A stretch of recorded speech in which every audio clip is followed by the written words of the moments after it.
Alright, A Matter of Time. This is an example from TNG of what is essentially a straightforward bottle episode. However, there is actually a real story, Panthara. See, the real story here is that Panthara has suffered a cataclysm and is having unfortunate rapid terraforming from a natural disaster.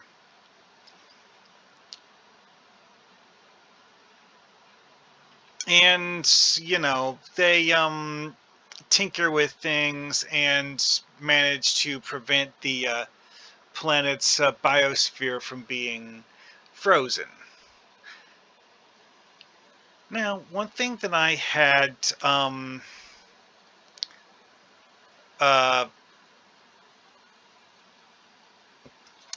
let's just put it this way. The people who wrote this didn't really explain the disaster very well.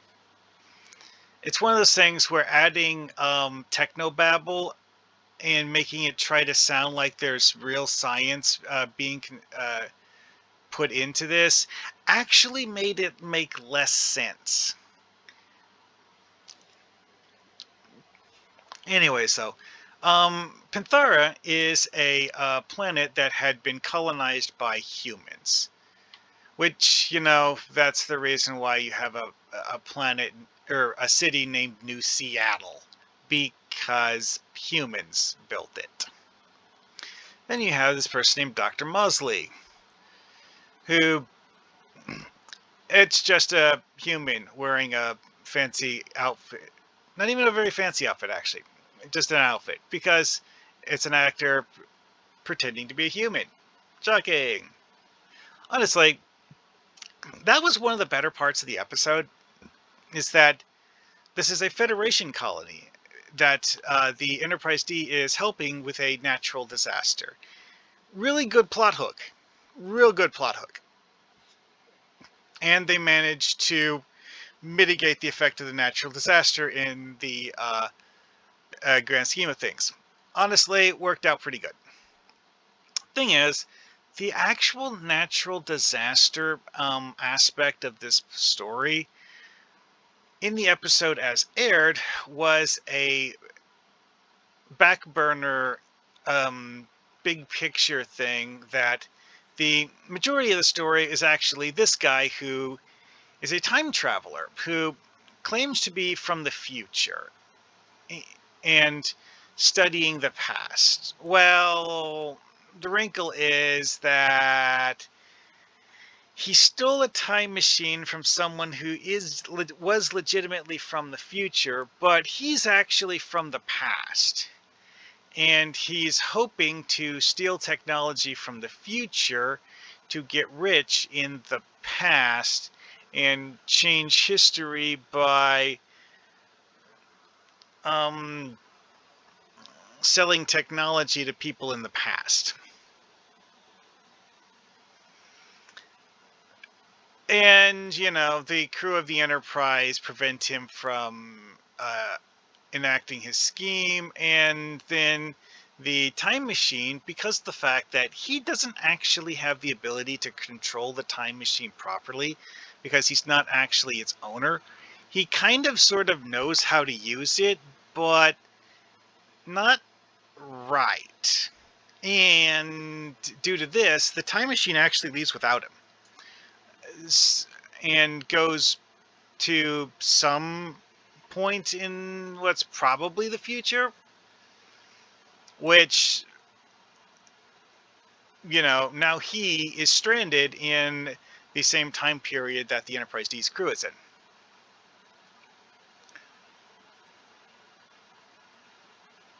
I mean, it's not even a particularly interesting looking time machine, honestly. And it's tiny.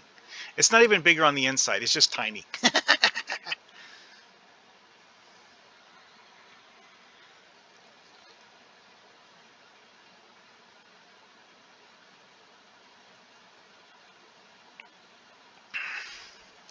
Yeah, it's that weird shiny metal look that some people back in the 90s thought looked futuristic. You see a similar aesthetic in the movie Flight of the Navigator, which tries to make things look like uber high-tech and sci-fi by making the entire interior of the Navigator chrome-plated with a bunch of glowing lights and video screens. And of course, the interior and flight of the Navigator, though, was made out of some sort of programmable matter where you could literally reshape the surfaces. Like, oh, you want to sit in a chair? Okay, part of the floor just turns into a chair. Yeah, whatever. This is not Flight of the Navigator, though. This thing actually does not have metamorphic control surfaces. Other than being a time machine that is apparently built at some point in the future, we don't even know what year it comes from or who built it. Yeah. Oh, actually, that's 26th century. That's about all we know about where it came from. Stolen by Berlinghoff Rasmussen. I believe it's stated that he killed the person who was operating it when he found it.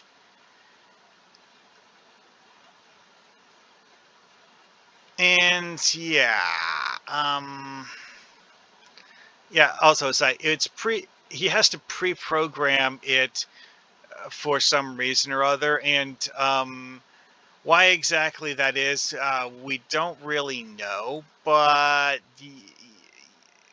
yeah, it time jumps without him due to having a clock counting down all the time.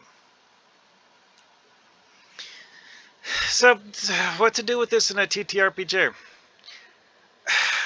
This episode has two plots going on simultaneously. And honestly, if you're doing this in a TTRPG, you don't need to feel the urge to do both of them. I mean, it's both of them are pretty simple and could be detached from each other and mixed and matched with something from a different episode to make things less obvious. I mean, because, like, for example, you could have Berlinghoff Rasmussen show up to annoy Picard while he's doing uh, negotiations with some alien race instead of, helping a Federation colony planet.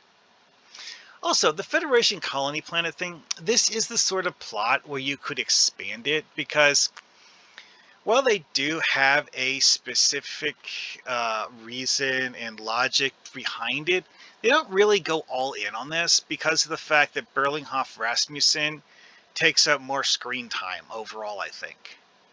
Because they have a whole bunch of long scenes with Berlinghoff Rasmussen where he's there just talking to people.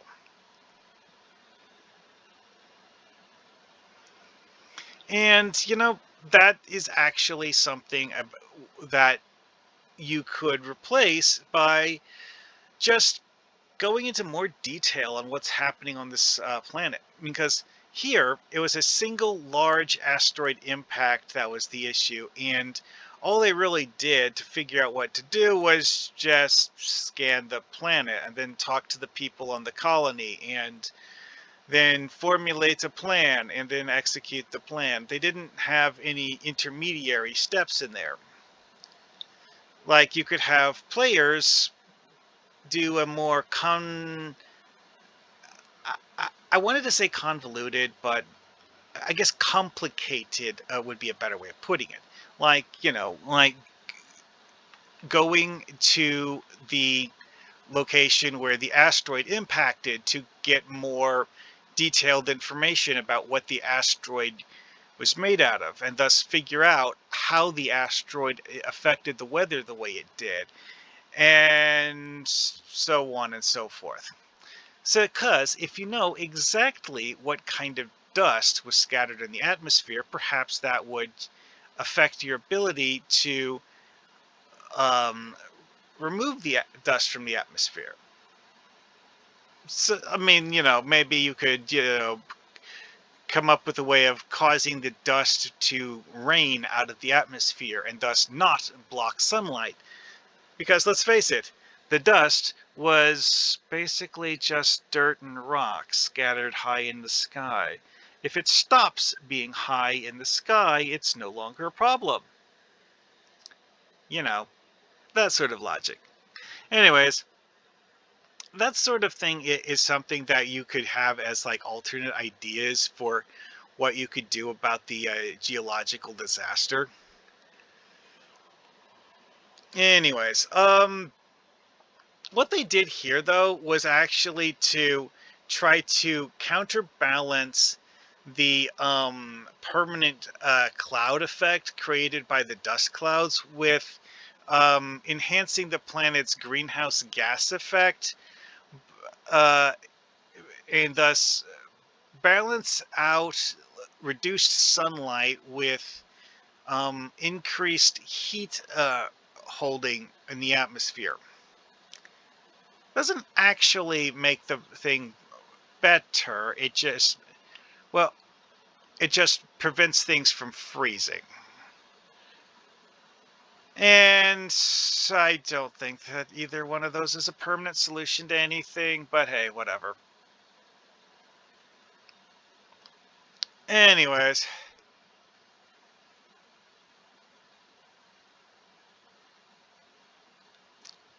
and of course, what they did do with the whole like phaser boreholes thing set off earthquakes.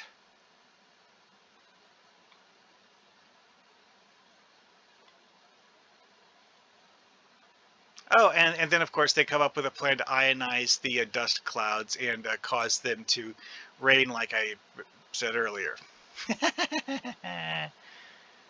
Oh, well, actually, no. Wait, they actually pulled it into space. Okay, and then threw it into the stellar wind. Okay, yeah, I forgot that part. Oops. Oh, again, sci-fi nonsense. Thing is, though, players creating their own sci-fi nonsense logic ways of doing stuff like this, eh. And um, when I was giving that brief summary earlier, I did leave out one step. The fact that the thing that the crew of the Enterprise tried as their initial solution didn't actually work and actually made the problem worse by causing a bunch of volcanic eruptions, and those volcanic eruptions added even more dust to the atmosphere, thus reducing the amount of sunlight even further. And then they had to come up with a second plan to fix that. Anyways, to be quite honest, it's like having volcanic ash rain over the entire planet. I don't think that would cause a nuclear winter problem. Yes, cold, not frozen. But anyways, whatever. You doing your own explanation for why the disaster is a disaster don't need to go the nuclear winter route. You could simply point out that lack of adequate sunlight will cause the crops to not necessarily die off, but simply not produce a high enough yield to be a valid harvest. See, that's a big thing when you have an agricultural colony, and this planet does seem to have a significant amount of agriculture, is that crop yield is the entire point behind having crops. And if your crop yield is not particularly good, then you're not going to actually get enough harvest for it to be considered worthwhile from the perspective of growing food. And that would be a real problem to a farming colony. Might even cause a famine and have people die of hunger in the Federation. And of course, as good Federation officers, you can't have that. And the ecological damage you could have is actually also pretty impressive. Like, having the unique ecology of a planet that, wasn't terraformed and wasn't seeded with life by people from Earth, having its own unique ecosystem collapse and die off, but because of having uh, not even necessarily things that cause it to be too cold and everything freeze to death, but simply changing the balance of nature, where certain things that are normally in temperate regions would only be able to live in what used to be tropical regions, and so on and so forth. And everything in nature goes sideways. You have large die-offs because of shifts in that realistically aren't going to matter to people, because people don't live in nature. People live in their houses, and it doesn't really affect the people all that much. But, anyways, again, the episode has two different plots, and both of those are things that you could have players tinker with. And this is one of those things where having the players tinker with them separately would be just as interesting. And if you want to do a really short one-off session, this kind of thing is actually a great way of doing a one-off session that's relatively short. And you can, make it longer if players are getting done too quickly, simply by adding complications. Like, maybe you have an emergency where a certain region needs a small scale, quick patch fix to keep something from being killed. What exactly? I don't know. It's up to you to come up with ideas. I mean, because there have actually been cases in Star Trek of people doing such interesting things as temporarily heating an area of a planet's surface by warming it with a low intensity wide beam version of the ship's phasers. Because, again, short term fix, but it's a quick fix that'll, keep things from freezing over for a little while, anyways. Anyways, it's on you to decide what you want your TTRPG campaign to do, but, this has a lot of fun options in it. Now, see you next time.